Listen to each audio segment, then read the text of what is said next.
गांव में बहुत बड़ा क्रिकेट मैच खेला जा रहा था, लेकिन यह कोई साधारण मैच नहीं था। पेड्डी को अकेले ही 21 खिलाड़ियों के खिलाफ खेलना पड़ रहा था, क्योंकि उसकी अपनी टीम के खिलाड़ी भी सामने वाली टीम से मिल चुके थे। सामने मुन्ना भैया की टीम थी, जिनका पूरे गांव में बहुत खौफ था। सभी को लगता था कि पेड्डी यह मैच कभी नहीं जीत पाएगा, लेकिन पेड्डी हार मानने वालों में से नहीं था। वह अकेले ही पूरी टीम का सामना करता रहा और मैच को आखिरी गेंद तक ले आया। अब आखिरी गेंद पर सिर्फ 2 रन चाहिए थे और एक ही विकेट बाकी थी। पूरा गांव सांस रोककर यह मुकाबला देख रहा था। हर तरफ सिर्फ एक ही नाम गूंज रहा था। तभी उसकी अपनी टीम का एक खिलाड़ी जानबूझकर खुद को रन आउट करवा देता है। इसी के साथ पेड्डी यह मैच हार जाता है। हालांकि मैच हारने के बाद भी गांव के लोग दुखी नहीं होते, क्योंकि उनके लिए जीत से ज्यादा पेड्डी का खेल और उसका हौसला मायने रखता था। इसी मैच को देखकर अखाड़े के गुरुजी पेड्डी के पास आते हैं और उसे पहलवानी करने की सलाह देते हैं। लेकिन पेड्डी बहुत गरीब परिवार से था, इसीलिए वह सबसे पहले गुरुजी से पूछता है कि क्या यहाँ काम करने पर दिहाड़ी मिलेगी। तब गुरुजी उसे समझाते हैं कि जिंदगी में हर चीज पैसे से नहीं मिलती। गुरुजी की यह बात पेड्डी के दिल को छू जाती है और अगले ही दिन वह अखाड़े पहुंच जाता है। लेकिन वहाँ उसका स्वागत सम्मान से नहीं बल्कि अपमान से होता है। गरीब गांव से होने की वजह से सभी लोग उसका मजाक उड़ाते हैं। शुरुआत में वह थोड़ी देर अभ्यास करते ही थक जाता था। सबसे हैरानी की बात यह थी कि गुरुजी उसे कुश्ती सिखाने के बजाय अखाड़े के छोटे छोटे काम करवाते थे। कई दिन बीत गए, लेकिन फिर भी उन्होंने उसे कोई दांव पेंच नहीं सिखाया। एक दिन पेड्डी गुस्से में आकर गुरुजी से कहता है कि आप मुझसे सिर्फ मुफ्त में मजदूरी करवाते हैं, लेकिन कुश्ती नहीं सिखाते। तब गुरुजी मुस्कुराते हुए उसे समझाते हैं कि जो काम वह रोज कर रहा है वही कुश्ती की सबसे मजबूत नींव है। अगर वह पूरी लगन और ईमानदारी से मेहनत करेगा तो समय आने पर सब कुछ खुद समझ में आ जाएगा। उस दिन के बाद पेड्डी पहले से 2 गुनी मेहनत करने लगता है। धीरे धीरे उसकी ताकत, फुर्ती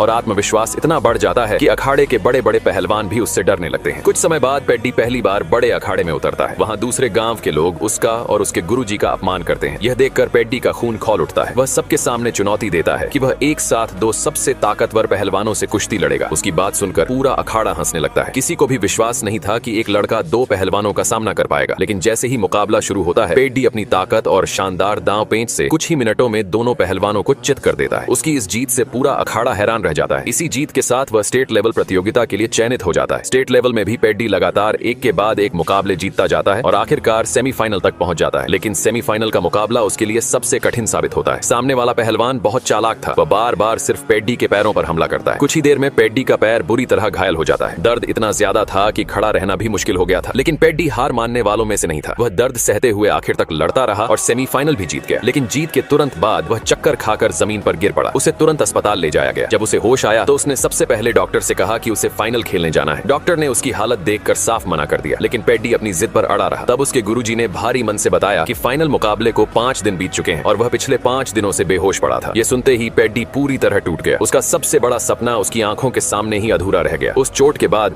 वह कभी दोबारा कुश्ती नहीं खेल पाया। लेकिन पेड्डी ने जिंदगी से हार नहीं मानी। उसने फैसला किया कि अब वह पैरालंपिक में भारत के लिए खेलेगा।